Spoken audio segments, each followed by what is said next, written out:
Good evening. In this tutorial, I'm going to be showing you guys a little bit of Grayscale from Game of Thrones. By the way, picked up a new friend today. Hey, hi, how you doing? He still needs a name, so let me know in the comments below what you guys think I should name him. But I'll be showing you guys this look on my arm, which you could touch it, you can move your arm, it's no big deal, as well as a little bit of a larger scale character. As always, all the products I use will be listed somewhere around the video. Also, please do not forget to subscribe to my YouTube channel. And if you have any questions, comments, concerns, please feel free to ask me in the comments below. This video is going to consist of using 3rd degree, which is something you could find online. You might be like, Lex, where am I going to find silicone that's safe for your skin around the house? You're not. If you guys want to do this video with these materials, you will have to order them. I'll put some links in the description below. On top of needing skin-safe silicone part A and part B, you're also going to need some popsicle sticks and some sort of surface that you're going to want to mix this on. I actually suggest using like those rippable wax papers. But for the sake of you guys being able to see what's going on, I'm just using a plate. Also, please make sure that your silicone does not ever come into contact with latex, or else it is not going to cure. This means you cannot use latex gloves and you cannot use latex sponges when working with silicone. I'm actually also going to be using some spatulas or little tiny tools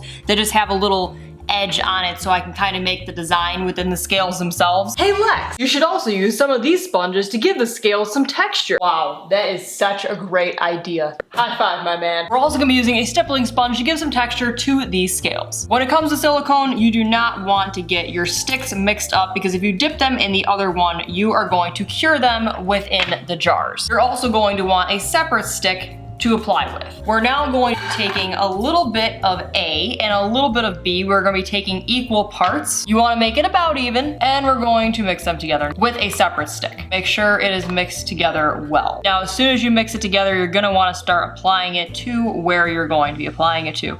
Do not get silicone in hair unless it is covered. We're gonna smooth out the edges. Yes, I know I am getting it in arm hair, but you know what? I'll just suffer. It's okay. Wouldn't be the first time. I'm then going to be using my reference photo to draw out all of the scales and irregular shapes that are within Grayscale.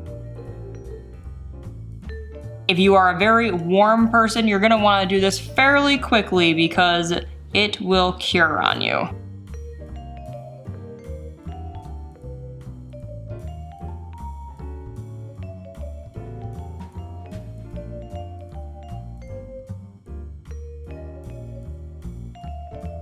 I'm then going to be taking this stippling sponge, spraying some alcohol on it, and while this is still curing, just dab the stippling sponge over the scales to get some texture in there. While this is still curing, I'm just drawing some thin lines throughout it to re-separate it, because while it is curing, it will smush together a little bit again. I'm then gonna also lightly dust it with some translucent powder, which I did not mention in the beginning. And now it is time to color it, which I'll be using the Necromania palette as well as Skin Illustrator. These are alcohol-based paints, so you will need 99% alcohol to be able to activate them. I will link my other effects videos on that. I am going to heavily spray the alcohol in natural and probably a little bit of rice paper also, in case you want to go with more of a skin tone type situation. Actually, I'm also going to spray it into Coral Adjuster. The more alcohol you have, the less the color will actually show up. So I'm first going to go in with some Coral Adjuster. I'm then running over it with a bit of natural. Now, realistically, you could actually leave it like this, because in some scenes, the grayscale doesn't necessarily look so gray. It looks almost more flesh tone. Or, of course, if you want to actually make it more gray, I'll be going in with gray matter out of the Necro palette. And I'm just gonna lightly brush that on top of the scales.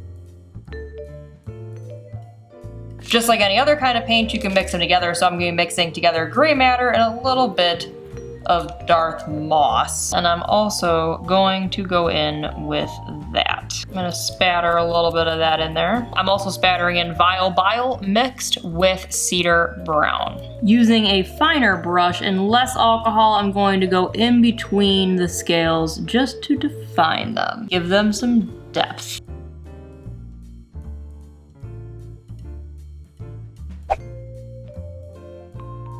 For my face and body, I did the exact same technique that I did on my arm. There's only minor differences, and that's in the painting. I'll let you know when we get there.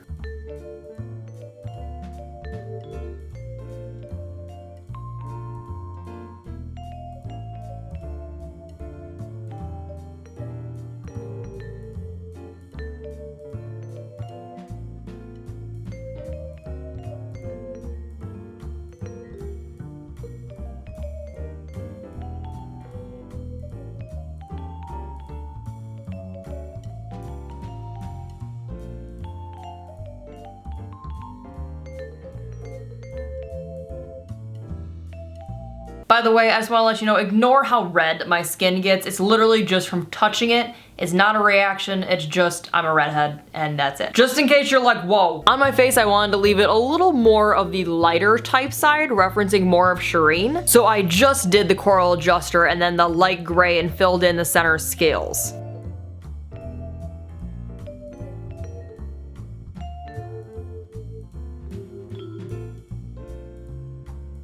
For my body, I wanted to do the grayscale a little further along into it. So I laid down a lot of coral adjuster underneath for irritation, then went in with a lighter gray, and then on top of that, I tore some holes out of a sponge and then stippled on some darker gray and defined everything in between all the same.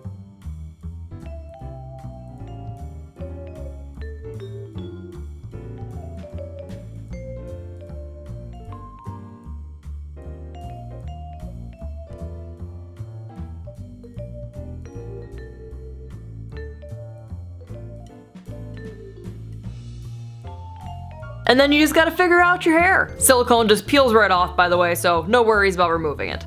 Just don't put it in hair.